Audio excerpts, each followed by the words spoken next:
In your first 100 days, you've proposed $6 trillion in new spending, and you plan to pay for it by raising taxes on people, on businesses, on investments. Why tax and spend so much when the economy is still recovering as a result of the pandemic? That's the reason why it's recovering, because we're investing.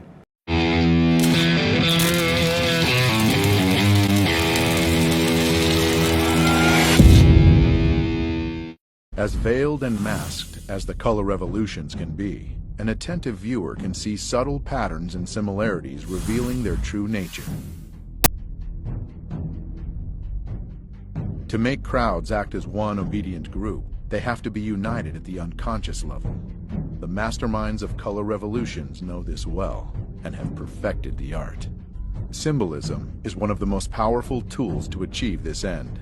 Revolutionary political organizations with surprisingly similar names and even more similar logos have appeared time and again, almost as omens marking the countries that would be hit by the colored plague next. They are often described as being aware and active, when they're actually trained and radical. They are the ones who take the first shot, literal and metaphorical, to transform the peaceful protests into full-blown coups d'etats. Their fingerprints can be found everywhere on the map of the color revolutions.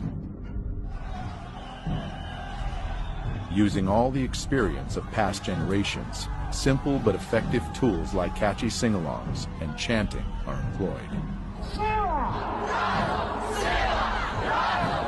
Well known for exciting the crowd and creating a group identity, they depersonalize individuals and make them easier to manipulate.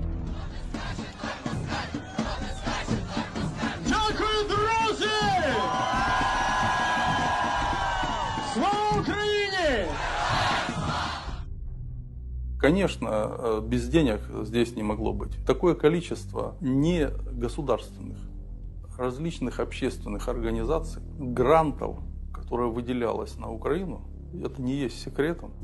Incidentally, one such organization, Hromadske TV, received generous donations from the Dutch and U.S. embassies, as well as from the Renaissance Foundation, an NGO founded by George Soros. I set up a foundation in Ukraine before Ukraine became independent of Russia. And the foundation has been functioning ever since. And it played an important part in events now. Who was your highest level contact with the U.S. government in this period? Я постоянно имел контакт с господином Байденом, вице-президентом. У меня были частые с ним телефонные переговоры.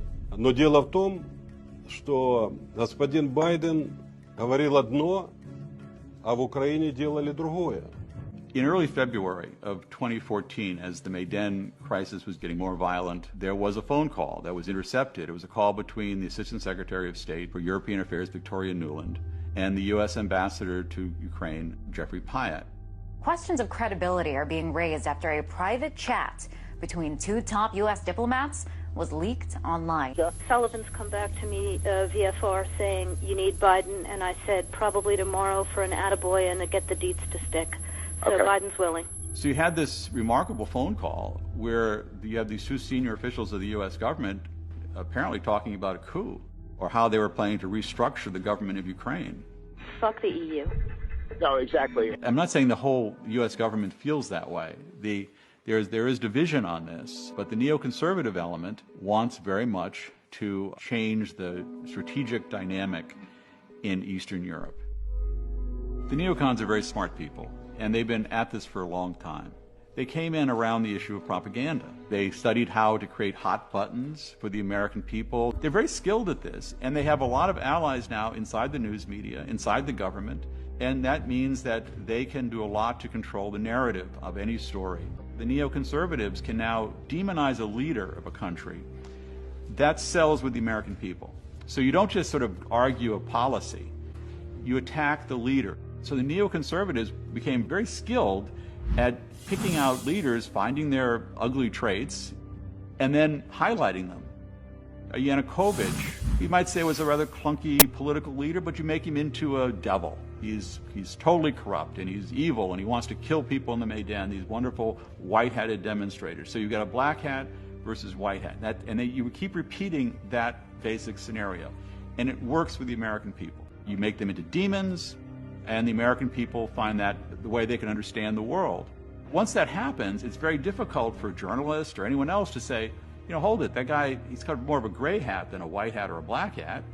And if you say that, you're a Yanukovych apologist or you're a Putin apologist, and then the attacks come on to the person saying it, the journalist, the academic, or whoever. Сама технология, которая применялась Майданом, состояла в необходимости сакральных жертв. Это часть технологии. The idea is simple. When the preparation work is done, the trigger just needs to be pulled to set the machine into full motion. The murder of politician Rafiq Hariri led to the Cedar Revolution. Looking back at the mysterious poisoning of Viktor Yushchenko right before the Orange Revolution of 2004, we see now that he became a sacred victim himself.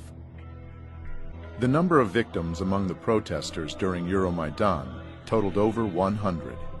They are called the Heavenly Hundred. All the sacred victims were immediately mythologized. As the disturbing events of Euromaidan started on November 21, 2013, 3 new TV channels went on the air. These channels went viral, supporting the protests and encouraging more and more people to come to Maidan. November 30th of 2013 became the first turning point of Euromaidan, and one of its most reported and mysterious events. News media reported that the riot police cruelly attacked the students peacefully sleeping in their tents, but scenes from the event seemed to tell a different story. It appears that the protesters were waiting for the police. Additionally, there were dozens of journalists and cameramen from all the new public TV news outlets prepared to cover the events. And most ominously, a group of well-trained young men arrived to Maidan almost simultaneously with the riot police. They infiltrated the crowd and began provocations with insults, stones, and torches.